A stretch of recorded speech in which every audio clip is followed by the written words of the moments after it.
वरुणेन्द्ररुद्रमरुतः स्तुन्वन्ति दिव्यैस्तवैः वेदैः साङ्गपदक्रमोपनिषदैः गायन्ति यं सामगाः ध्यानावस्थिततद्गतेन मनसा पश्यन्ति यं योगिनः यस्यान्तं न विदुः सुरासुरगणाः देवाय तस्मै नमः।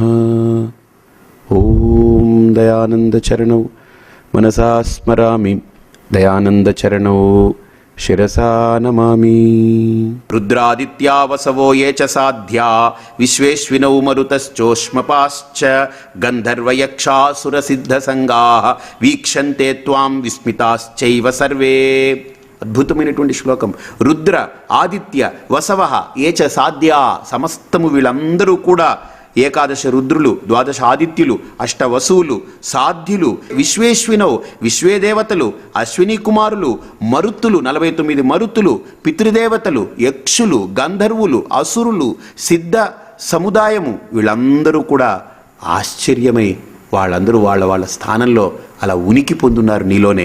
రూపం మహత్తే బహువక్త్రనేత్రం మహాబాహో బహుబాహూరుపాదం బహూదరం బహుదం ష్ట్రాకరాళం దృష్ట్వా లోకాః ప్రవ్యదితాస్తథాహం.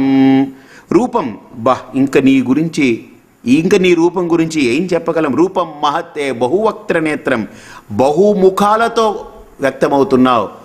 ఏమండి వీడు బహుముఖ ప్రజ్ఞాశాలండి అని అంటే వీడికి ఏమన్నా బహుముఖాలంటే ఒక 100 ముఖాలు గీస్తామా ముఖంలో? లేదుగా. ఏం చేస్తాం మనం? బహుముఖ ప్రజ్ఞాశాలి అని అంటే వీడి యొక్క ప్రజ్ఞ రకరకాలుగా ప్రవర్తిస్తూ ఉంటుంది. వీడికి ఒక్క అంశంలోనే బుద్ధిమంతుడు కాదు, వీడికి ప్రజ్ఞ విస్ఫోటకం చెందుతూ ఉంటుంది. వీడి ప్రజ్ఞ దేంట్లో అయినా వీడి ప్రజ్ఞ విస్తరించిపోతూ ఉంటుంది. ఇది అని అంటే దాని వెంటనే వాడి ప్రజ్ఞ అక్కడికి వెళ్ళి దాన్ని విస్తరించి దాన్ని ప్రకాశింపజేస్తుంది.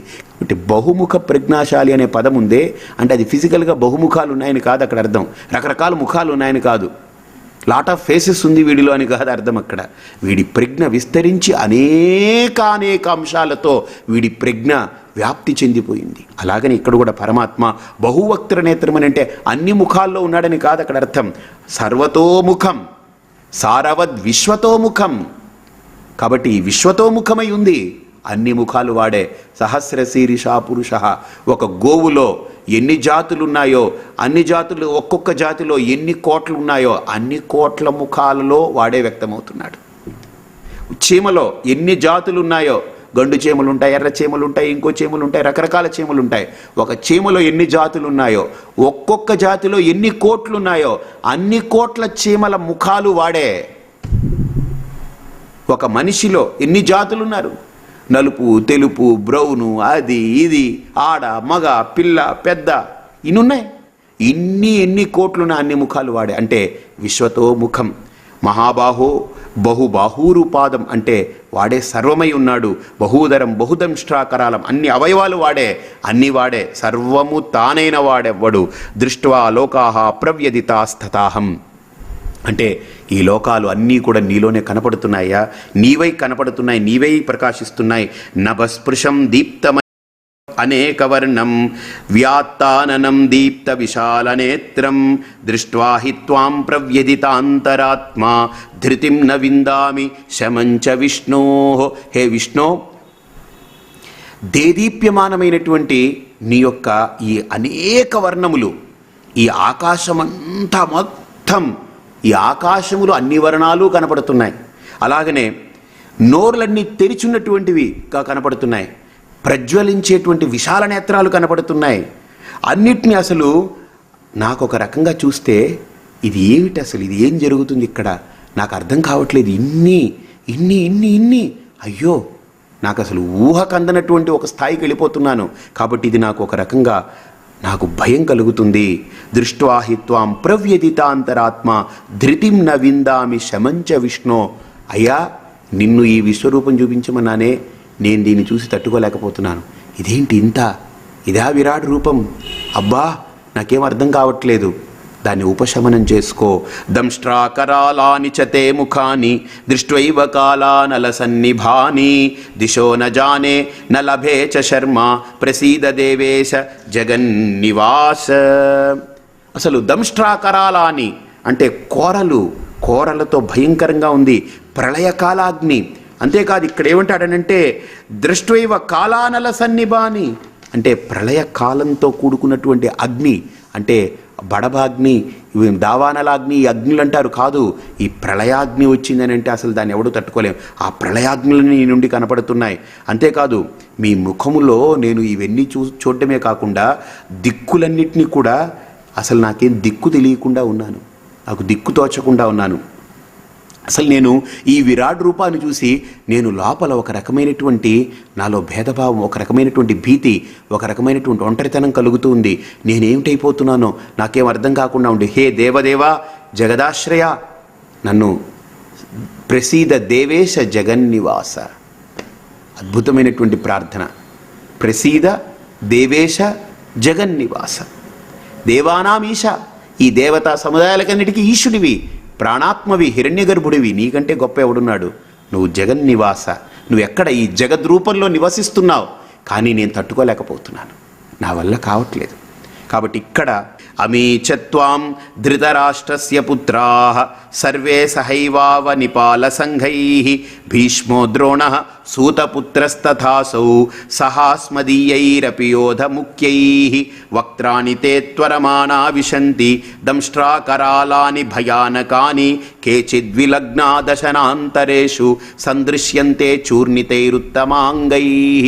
అయ్యా, ఈ ధృతరాష్ట్రస్య పుత్రాః సర్వే, ఈ ధృతరాష్ట్రాదులందరూ సహాస్మదీయైరపి యోధ ముఖ్యైః, నాతో కలిపి నా వాళ్ళందరూ, అంటే పాండవ పక్షంలో వాళ్ళు వీళ్ళు, భీష్మ ద్రోణ సూతపుత్రాః తదాసౌ, సూతపుత్రుడు కర్ణుడు, భీష్ముడు, ద్రోణుడు, సర్వే సహైవావ నిపాల సంఘైః, వీళ్ళందరూ నీలోకి పరుగులు తీస్తున్నారు. వక్త్రాణితే త్వరమాణా విశంతి, పరుగులు తీస్తూ లోపలికి వెళ్ళిపోతున్నారు. ఎలాగా? దంష్ట్రా కరాలాని భయాముఖాని, అంటే భయానకాని, ఒక దంష్ట్రాకరాలం అంటే కోరలు వీళ్ళని చాచి, మృత్యు కోరలు వీళ్ళని లాక్కుంటున్నాయి. కేచిద్విలగ్న దశన అంతరేషు, కొంతమంది నీ పళ్ళ మధ్యలోకి వెళ్ళి దాగిపోతున్నారు. వాళ్ళని కూడా మనం భోజనం చేస్తుంటే అప్పుడప్పుడు వెళ్తుంది కదా, వాళ్ళని అలాగే చప్పరించి లోపలికి లాక్కుంటాం. సందృశ్యంతే చూర్ణితైరుత్తమాంగై, అంటే వాళ్ళ ఉత్తమమైనటువంటి అంగాలన్నీ కూడా చూర్ణమైపోయి, ముఖాలు, కాళ్ళు, చేతులన్నీ చూర్ణమైపోయి మృత్యువులోకి నామరూపాలు లేకుండా కలిసిపోతున్నారు. ఎలా? యథా నదీనాం బహవోంబువేగాః సముద్రమేవాభిముఖాద్రవంతి తథా తవామి నరలోకవీరాః విశంతి వక్త్రాణ్యభివిజ్వలంతి. ఇక్కడ ఉన్నారు యథా నదీనాం బహవోంబువేగాః, నదులన్నీ ఎలాగైతే బహు ప్రవాహం పొంది పరుగులు తీస్తూ సముద్రమేవాభిముఖాద్రవంతి, సముద్రంలోకి పరుగులు తీసి కలిసిపోయి వాటి యొక్క నామరూపాలు కోల్పోయి ఎలాగైతే అన్నీ ఉడిగిపోతున్నాయి, సముద్రం అయిపోతుందో, నీలోకి వీళ్ళందరూ నరలోక వీరాహ, వీళ్ళందరూ వీరులు అనుకుంటున్నారు. వీళ్ళందరూ ఏం వీరులు? వీళ్ళంతా నథింగ్, వీళ్ళందరూ వీరులు కాదు. నవీరాహ, వీళ్ళందరూ కూడా పోతున్నారు నీలోకి పోయి, వాళ్ళందరూ ప్రజ్వలంతి, వాళ్ళందరూ మాడిపోయి వాళ్ళ యొక్క నామరూపాల్ని కోల్పోతున్నారు వాళ్ళు. యథా ప్రదీప్తం జ్వలనం పతంగా విశంతి నాశాయ సమృద్ధ వేగాః తథైవ నాశాయ విశంతి లోకాః తవాపి వక్త్రాణి సమృద్ధ వేగాః. ఇంతకుముందు నదులన్నీ పరిగెట్టి సముద్రంలోకి వెళ్ళిపోయి కలిసిపోయి వాటి నామరూపాలు కోల్పోయి సముద్రమైపోతున్నాయి, అసలు ఇంకా నది లేదు, పేరు లేదు, రుచి, రూపు, రంగు ఏమీ లేకుండా పోతున్నాయి అని ఒక ఉపమానం చెప్పారు. ఇక్కడ ఏంటంటే యథా ప్రదీప్తం జ్వలనం పతంగాః, అంటే ఈ దీపపు పురుగులు ఉంటాయి కదా, దాని ఏదో తినాలనుకుని దానికి ఆహారం అనుకుని దాని దగ్గరికి పరుగులు తీస్తూ ఎంత స్పీడ్గా పరుగులు తీసి అక్కడికి వెళ్ళిపోయి అలా మాడిపోయి అందులో పడిపోతున్నాయి. అలాగనే తథైవ నాశాయ విశంతి లోకాః తవాపి వక్త్రాణి సముద్రవేగాః, అక్కడ అగ్ని దేన్ని లాగట్లేదు, వెలుగునిస్తుంది, ఇది వెళ్ళి పడుతుంది. కానీ ఇక్కడ ఏంటంటే వీళ్ళు పరుగులు తీస్తున్నారు, నీ యొక్క మృత్యు అనేటువంటి ఆ నాలుక వెంటనే వెళ్ళి జుర్రేసుకుంటుంది. ఈ రెండు వేగాలైతే అసలు ఎవడు తట్టుకుంటాడయ్యా? అక్కడ ఈ అగ్నిలో, సముద్రంలో ఒక గొప్ప ఉపమానం ఏంటంటే, సముద్రం వెళ్ళి నదులన్నీ లాక్కోదు, అగ్ని వెళ్ళి పురుగుల్ని లాక్కోదు, కానీ పురుగులు దానికి ఆకర్షింపబడి వెళ్ళిపోతాయి, చచ్చిపోతాయి అంతే. అలాగని నదులన్నీ సముద్రంలోకి వెళ్ళిపోయి నామరూపే విహాయ, నామరూపాలని పోగొట్టుకుని కలిసిపోయి ఏకమైపోతాయి. కానీ ఇక్కడ అలా కాదు, ఈ మనుష్యులు మృత్యుముఖాల్లోకి పరుగులు తీస్తున్నారు. నీ యొక్క ముఖముందే నాలుక, మృత్యు అనేటువంటి నాలుక, అది ఇంకా స్పీడ్గా బయటికి వెళ్తుంది. వాళ్ళు ఇలా పరుగులు తీస్తున్నారు, నువ్వు ఇలా పరుగులు తీస్తున్నావు అంటే ఇంకెంత వేగం ఉంటుంది? డబల్ స్పీడ్, అది డబల్ ఇంజన్ లాగా. ఇంకా అసలు దాన్ని తట్టుకోలేం మనం. అంతేకాదు లేలిహ్యసేగ్రసమానా సమంతాత్ లోకాన్ సమగ్రాన్ వదనైర్జ్వలద్భిః తేజోభిరాపూర్య జగత్ సమగ్రం భావస్తవోగ్రాః ప్రతపంతి విష్ణోః. మహాత్మా, మొత్తం మండే గోళమది. నీ మండుచున్నటువంటి అసలు ముఖమే అగ్ని అన్నారు, ముఖం దహనహ అన్నారు, ముఖమపి దహనహ, పెద్ద అగ్నిగుండం. అగ్ని అనేది నీ ముందు ఐస్ క్యూబ్ అని అంటే నువ్వు ఎంత మండుతుంటావు. నీ నోట్లో నుంచి నాలుక ఎలా మండుతూ ఉంటుంది, ఆ నాలుక ఎంత ఇదిగా ఉంటుంది, నీ నోరంతా ఎంత మండుతూ ఉంటుంది. ఇవన్నీ మింగేస్తుంటే అన్ని రూపాల నుంచి అన్ని లోపలికి వెళ్ళిపోతుంటే ఈ ప్రచండమైనటువంటి ఆ కాంతి అసలు ఇవన్నీ ఏమైపోతున్నాయి అసలు నాకేం అర్థం కావట్లేదు. నాకేం అర్థం కాక అసలు నువ్వెవరివి, అసలు ఇంత విరాట్ రూపాన్ని చూపించిన వాడివి నువ్వెవరివి, అసలు నువ్వు సౌమ్యమా, నువ్వు ఉగ్రమా, నువ్వు ఏమిటి, అసలు ఇంత జరుగుతుందే. అయితే నువ్వు ఉగ్రుడివా, లేదు సౌమ్యుడివా, నువ్వు దైవమని నేను ప్రార్థిస్తున్నాను, నువ్వు సౌమ్యుడివా.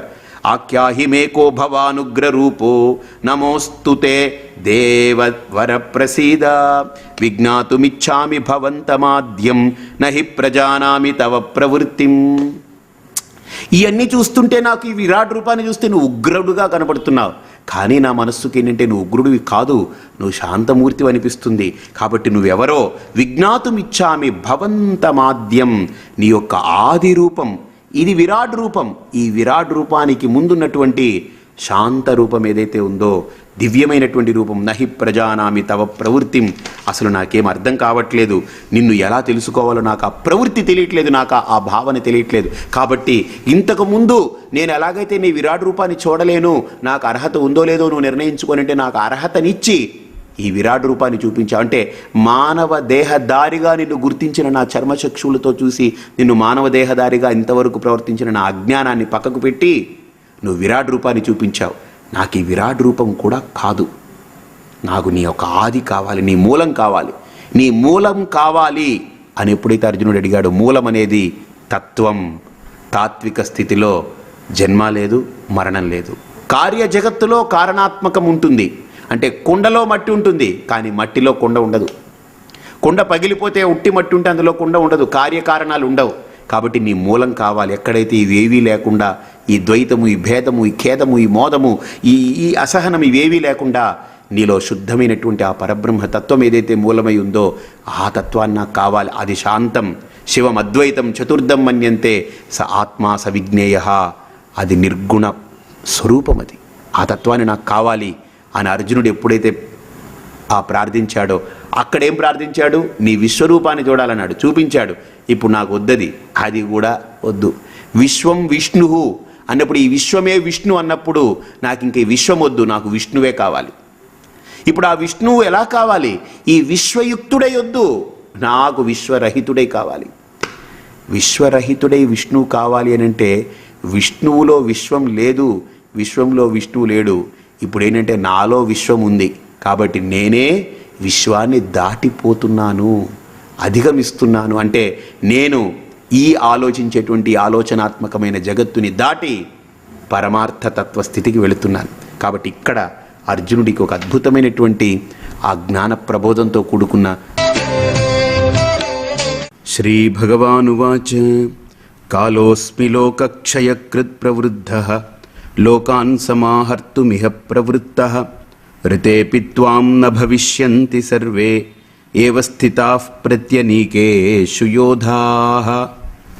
ఇక్కడ పరమాత్మ యొక్క స్పందన, అర్జునుడి యొక్క విశ్వరూప దర్శనం తర్వాత నాకు ఈ విశ్వమొద్దు, విశ్వరూపమొద్దు, ఈ విశ్వానికి అధిష్టానమైనటువంటి నీ యొక్క తత్వం కావాలి, నీ స్వరూపం కావాలి అని వేడుకున్న తర్వాత అర్జునుడితో పరమాత్మ చక్కటి ఈ శ్లోకాల ద్వారా అసలు ఏం జరుగుతుంది ఈ ప్రకృతిలో అంటే అర్జునుడికి విశ్వం గురించి, విశ్వరూపం గురించి ఒక అవగాహన కలిగింది.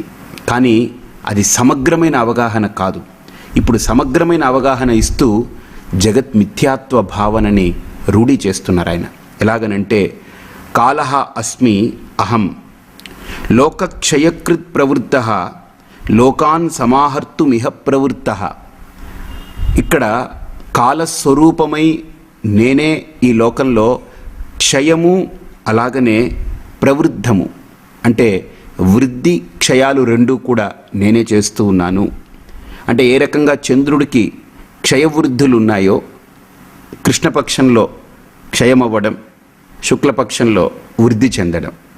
సో ఇది రెండు చంద్రుడికి ఉంది, కానీ సూర్యుడికి అది లేదు. కాబట్టి కాలానికి ఇద్దరు కూడా పురుషులు, సూర్యచంద్రులు ఇద్దరు కలిస్తే కాలం. అయితే సూర్యుడికి క్షయము వృద్ధి అనేటువంటిది దోషాలు లేవు. ఎప్పుడు శాశ్వతమైనటువంటి నిత్య ప్రకాశకుడు సూర్యుడు. కానీ చంద్రుడికి క్షయ వృద్ధులు రెండు కనపడుతుంటాయి మనకు. కాబట్టి క్షయవృద్ధులు ఉన్నటువంటి చంద్రుడు కాలానికి ఒక అంశంతో కూడుకున్నటువంటి వాడు. నిత్య ప్రకాశకుడే ఎప్పుడూ ఒకేలా ఉండేటువంటి సూర్యుడు ఈ కాలానికి ఒక ప్రధానమైనటువంటి అంశంగా ఉన్నాడు. అయితే ఇక్కడ పరమాత్మ కాలః అస్మి అహం లోకః క్షయకృత్ ప్రవృత్తః. ఈ లోకం ఏదైతే ఉందో, క్షయము వృద్ధితో కూడుకున్నటువంటి లోకం ఏదైతే ఉందో, ఆ క్షయము వృద్ధి ఈ రెండు నేనే కలిగించున్నాను ఈ లోకంలో. ఆ క్షయము వృద్ధి లేకపోతే అసలు పుట్టుక అనేది కుదరదు, మరణం అనేది కుదరదు. ఇంకా అన్నీ ఇక్కడ ఉన్నవి ఇక్కడ ఉండిపోతాయి అంతే, ఇంకా వీటికి కదలికలు ఉండవు. ఇది కూడా ఒక రకమైనటువంటి ఒక దోషం సంక్రమిస్తుంది లోకానికి. కాబట్టి ఈ లోకంలో పుట్టేవి పుడుతుంటాయి, ఇంకా అక్కడి నుంచి వృద్ధి చెందుతూ ఉంటాయి, క్షయమైపోతుంది, కలిసిపోతూ ఉంటుంది. ఇది లోకం యొక్క పోకడ. అందుకనే లోక్యతే అనుభూయతే ఇది లోకః. అందుకనే మనకు 9వ అధ్యాయంలో కూడా లోకానికి అద్భుతమైనటువంటి ఒక నిర్వచనం ఇచ్చారు పరమాత్మ. ఏంటంటే అనిత్యం అసుఖం లోకం ఇమం ప్రాప్య భజస్వమాం. ఎంత అద్భుతమైనటువంటి నిర్వచనం అంటే అది. ఈ లోకానికి ఇచ్చినటువంటి నిర్వచనం, కృష్ణ పరమాత్మ ఇచ్చిన నిర్వచనానికి మించి ఎవరు ఇవ్వలేదు. అనిత్యం. ఎందుకు అనిత్యం అని అంటే క్షయము వృద్ధి ఉంది, దట్స్ ఇట్. అది రెండు ఉన్నాయనంటేనే అనిత్యం. టెంపరీనెస్ అనేటువంటిది దేని చూపిస్తుంది? ఇప్పుడు ఎవరో మన ఇంటికి గెస్ట్ వచ్చారు, ఒక వ్యక్తి వచ్చారనుకోండి, వచ్చిన వ్యక్తి వెళ్లకుండా అలా కూర్చుండిపోతే మనకు కార్యక్రమాలు జరగవు. ఆయన వస్తే ఆయనకి సపర్యలు చేస్తాం, మర్యాదలు చేస్తాం, గౌరవిస్తాం, సత్కరిస్తాం, అభిమానిస్తాం. మనం మన దగ్గర ఉన్నటువంటివి సమర్పించి వాళ్ళని గౌరవించి వాళ్ళని మళ్ళీ సాగనంపుతాం. అంటే రావడం పోవడం, రాకడ పోకడ, ఇవి రెండు ఉంటుంది ఈ లోకంలో. ఒక అతిథి ఎలాగైతే గృహానికి వచ్చి కావలసిన మర్యాదలన్నీ పొంది మళ్ళీ అతను వెళ్ళిపోతున్నాడు, అలాగనే మనం కూడా, మనమే కాదు ఈ లోకంలో ఉన్న ప్రతిదీ రావడం, పని పూర్తవడం, పోవడం, ఇది రెండు దీని యొక్క నియమాలు. ఇవి ఈ నియమాల్ని దాటి ఈ లోకము ఇక్కడే ఉండిపోవాలనుకోవడం అనేటువంటిది పొరపాటు. అంటే ఎంత అద్భుతమైనటువంటి ఒక ఫిలసాఫికల్ ఫ్యాక్ట్ అంటే ఇది నిజమైనటువంటి వాస్తవికమైనటువంటి కోణాన్ని శ్రీకృష్ణ పరమాత్మ ఇక్కడ ఆవిష్కరించారు. ఆయన ఈ లోకంలో ఏదైనా నిలబడిపోయేదైతే ఇంకా అంతకంటే అబ్బో అసహనం ఇంకొకటి ఉండదు. మనందరం ఇక్కడ వచ్చాం, పోతున్నాం. ఒక దుర్మార్గుడు ఇక్కడ మనం దుర్మార్గాన్ని భరించగలుగుతున్నామంటే కారణం వాడు వెళ్ళిపోతాడు కాబట్టి, వాడు పోతాడు కాబట్టి. ఓ సన్మార్గుణ్ణి కూడా మనం భరిస్తున్నామనంటే వాడు ఒకరోజు వెళ్ళిపోతాడు.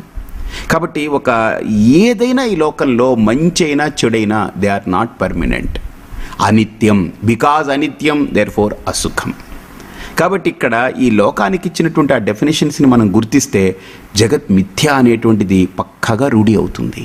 కాబట్టి అందుకని అర్జునుడు మిథ్యాభూతమైనటువంటి ఈ విశ్వాన్ని నేను చూడను, నాకు వద్దు, చూసేశాను, దీని యొక్క రూపం చూశాను, దీని యొక్క వాస్తవికత ఏమిటి నేను గుర్తించానన్నాడు. కానీ ఇంకా సమగ్రంగా గుర్తించలేదు అర్జునుడు. అందుకని ఆ సమగ్రంగా గుర్తింపు చేయడం కోసం కాలః అస్మి లోకః క్షయ కృత్ ప్రవృద్ధః. ఈ లోకానికి క్షయము చేసేవాణ్ణి నేనే, వృద్ధి చేసేవాణ్ణి నేనే. ఈ లోకం యొక్క క్షయము కానీ వృద్ధి కానీ ఇవి రెండు నా యొక్క ఆజ్ఞతో, కాలం అనేటువంటి ఒక విధి విధానం అనేటువంటి చట్రంలో బంధింపబడి నడుస్తూ ఉంది. కాబట్టి లోకాన్ సమాహర్తుమిహ ప్రవృత్తః. ఈ లోకాన్ని సమాహర్తుం అంటే మొత్తాన్ని స్వాలో చేయడానికి, ఈ లోకాన్ని, ఈ రకమైనటువంటి కాలం అనేటువంటిది ఈ లోకంలో అదొక గతిని పొంది నడుస్తూ ఉంది. రితేపిత్వాం న భవిష్యంతి సర్వే ఏవ స్థితాః ప్రత్యనీకేషు యోధాః. ఇదిగో నీ ముందు నిలబడున్నారే యోధులు, వీళ్ళందరూ ఆల్రెడీ చచ్చిపోయి ఉన్న వాళ్లే. అంటే మృత్యు అనేటువంటి ముఖంలో వీళ్ళందరూ నిలబడున్న వాళ్లే. ఆ మృత్యు ముఖం తెరిచింది కాబట్టి వీళ్ళందరూ మనం గాలి పీల్చుకున్నాం, బ్రతుకున్నాం అనుకుంటున్నారు. ఆ మృత్యు అనే ముఖం మూస్తే అయిపోయింది, వీళ్ళందరూ పోయినట్టే అర్థం. కాబట్టి ఇక్కడ ఏంటనంటే పరమాత్మ యొక్క అద్భుతమైనటువంటి కోణాన్ని ఆవిష్కరించింది. అర్జున, నువ్వు చంపుతున్నావని కాదు. ఇక్కడ వస్తుంది మనకు అద్భుతమైనటువంటి శ్లోకంలో, ఈ శ్లోకం 33వ శ్లోకంలో 10వ అధ్యాయంలో ఈ కోణాన్ని ఆవిష్కరిస్తారు ఆయన. నిమిత్త మాత్రం భవ సవ్యసాచిన్. ఇది అష్టాక్షరి మంత్రం. ఇది నిజంగా ఇది ఒక గొప్ప అష్టాక్షరి మంత్రం.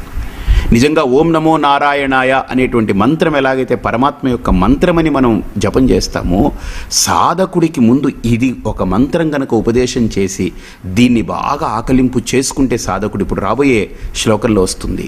కాబట్టి దాని యొక్క అవగాహన మీ అందరికీ కూడా కలిగించే ప్రయత్నం చేద్దాం. ఇక్కడ ఏంటంటే పరమాత్మ ఈ లోకం అనేది నాలో కలిసిపోయి ఉంది, విలీనమైపోయి ఉంది, కానీ నీకు ఇంకా ఉన్నట్టుగా కనపడుతుంది. కాబట్టి డోంట్ వరీ అబౌట్ దిస్. నువ్వు దీని గురించి పెద్దగా ఆలోచించకు. కాబట్టి నువ్వు ముందుకు నడిస్తే, నీకు ఇంకా ముందుకెళితే నీకు క్లారిటీ ఇవ్వగలిగితే నీకు అర్థమవుతుందని చెప్తూ ఇక్కడ 33వ శ్లోకంలో చెప్తున్నారు ఆయన. తస్మాత్వముత్తిష్ట యశో లభస్వ జిత్వా శత్రూన్ భుంక్ష్వ రాజ్యం సమృద్ధం మయైవైతే నిహతాః పూర్వమేవ నిమిత్తమాత్రం భవ సవ్యసాచిన్.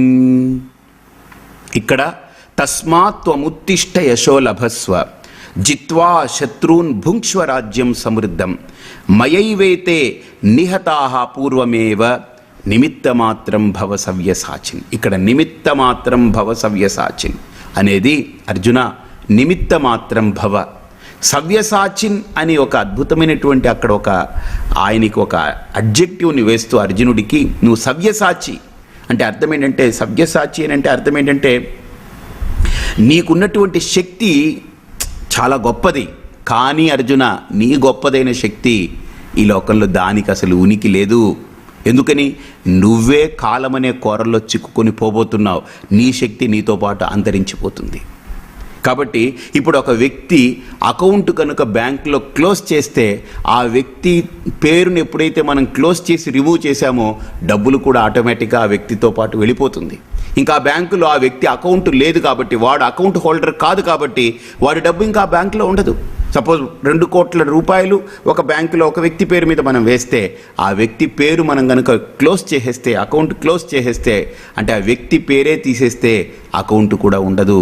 కాబట్టి నువ్వే వెళ్ళిపోతున్నప్పుడు అర్జున, ఈ కాలం అనే కోరల్లో చిక్కుకొని నీ యొక్క శక్తి ఎంత గొప్పదైనా అది ఇక్కడ తాత్కాలికమే, క్షణికమే. కాబట్టి డోంట్ ఫర్గెట్ అబౌట్ దిస్. నువ్వు ముందు ఈ కాలం అనే కొరలో చిక్కుని పోతూ ఉన్నావు, ప్రయాణం అయిపోతున్నావు, గతి పొందుతున్నావు. ఇక్కడ నిలబడి నీ అహంకారంతో, మమకారంతో ఏదో డబ్బుందని మా కురు ధన జన యవ్వన గర్వం హరతి నిమేష కాల సర్వం మాయామయమిదమఖిలం హిత్వా బ్రహ్మపదం త్వం ప్రవిశ విదిత్వా. చాలా అద్భుతమైనటువంటి శ్లోకం భజగోవిందంలో అంటారు శంకర భగవత్పాదులు వారు. మా కురు ఎప్పుడు కూడా ఈ 2-3 అంశాలను చూసుకుని ధన జన యవ్వన గర్వం మా కురు. ధనం చూసుకొని కొంతమంది విర్రవీగుతారు, జనం చూసుకుని కొంతమంది విర్రవీగుతారు, యవ్వనానంటే తన యొక్క శక్తిని చూసుకుని కొంతమంది విర్రవీగుతారు. నీ దగ్గర బుద్ధి ఉన్నా నీ బుద్ధి పోవడానికి బ్రెయిన్లో ఒక్కసారి బ్రెయిన్ అరెస్ట్ అవ్వడానికి ఎంతసేపు పడుతుంది? బ్రెయిన్ సెల్ ఒక్క సెల్ తేడా జరిగితే చాలు పిచ్చి పట్టేస్తుంది మనిషికి. బ్రెయిన్ సెల్స్లో ఒక్క సెల్లు కనుక తేడాగా బిహేవ్ చేస్తే మొత్తం మనిషి జీవితం అంతా పిచ్చివాడైపోతాడు. మన చేతిలో లేదు. నేను ఎంత మేధావినైనా కావచ్చు, ఆ మేధావిత్వం అనేది నా బుద్ధిలో ఆ సెల్స్ అన్ని, ఆ కణాలన్నీ, జీవకణాలన్నీ పనిచేస్తున్నంత వరకు సవ్యంగా అంతే. బస్ నా మేధావిత్వం నాది కాదది, అది ఈశ్వర అనుగ్రహం అది. కాబట్టి ఇక్కడ అందుకనే పరమాత్మ అంటున్నారు తస్మాత్వముత్తిష్ట యశో లభస్వ జిత్వా శత్రున్ భుంక్ష్వ రాజ్యం సమృద్ధం. లే, పైకి లే, తస్మాదుత్తిష్ట, పైకి లే, లేచి యశో లభస్వ, ఈ కీర్తిని పొందు. ఏ కీర్తి? విజయం అనే కీర్తిని పొందు. జిత్వా శత్రున్ భుంక్ష్వ రాజ్యం సమృద్ధం. నువ్వేదో వీళ్ళందరినీ చంపాలని విర్రవీగకు. అయిపోయింది, వీళ్ళందరూ అయిపోయారు, నా కోరల్లో పడిపోయారు, వీళ్ళందరూ పోతున్నారు. చూస్తున్నావు కదా, భీష్ముడు, ద్రోణుడు, వీళ్ళందరూ పోతున్నారు, ఇప్పుడు చెప్పబోతారనమాట. కాబట్టి వీళ్ళందరూ అయిపోయింది. ఇక్కడ యుద్ధం నువ్వు కొట్టడం కాదు, ఆల్రెడీ యుద్ధం అనేది జరిగిపోయింది. అందుకనే నిర్ణయమైంది యుద్ధం.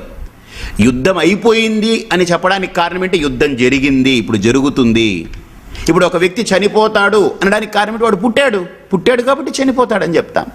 అసలు మనిషే పుట్టలేదు అనుకుంటే చచ్చిపోతాడేమోనండి బెంగ పెట్టాలా? పుట్టని వాడి గురించి చచ్చిపోతాడేమో, నా కొడుకు చచ్చిపోతాడేమో అని. ఇప్పుడు ఎవరైనా నా దగ్గరికి వచ్చి స్వామీజీ నా కొడుకు చచ్చిపోకూడదండి, నా కొడుకు చచ్చిపోతాడేమో అని మాకు చాలా మానసికంగా బెంగ పెట్టుకున్నానండి అంటే, ఒకసారి మీ అబ్బాయిని తీసుకురండి. ఏమిటనంటే, అబ్బాయి లేడండి అని అంటే, ఎక్కడున్నాడు? అమెరికాలో ఉన్నాడు. అబ్బాయి లేదండి. మరి ఏమిటేనన్నాను. పుట్టలేదండి అన్నారు. ఓ పుట్టలేదా, సరే అయితే మీ ఆవిడ ఏది అని అన్నాను. అసలు పెళ్ళే కాలేదండి అన్నాడు. పెళ్ళే కాలేదు, వీడికి పిల్లాడు పుట్టలేదు, నా కొడుకు చచ్చిపోతాడేమో అని బెంగెందుకు? పుట్టాడంటే చావు యొక్క భావన ఉంటుంది, మృత్యు యొక్క భావన ఉంటుంది. కాబట్టి ఇక్కడ పరమాత్మ నిర్దిష్టంగా వీళ్ళందరూ అయిపోయారయ్యా, యుద్ధం అయిపోయింది అన్నారనంటే దానికి సీక్వెన్స్ ఏమిటి, దానికి వాట్ ఈస్ ది సందర్భం దేర్ అంటే యుద్ధం ప్రారంభమైంది కాబట్టి అర్జున దీనికి ముగింపు పలికేశాను, అయిపోయింది ఇది.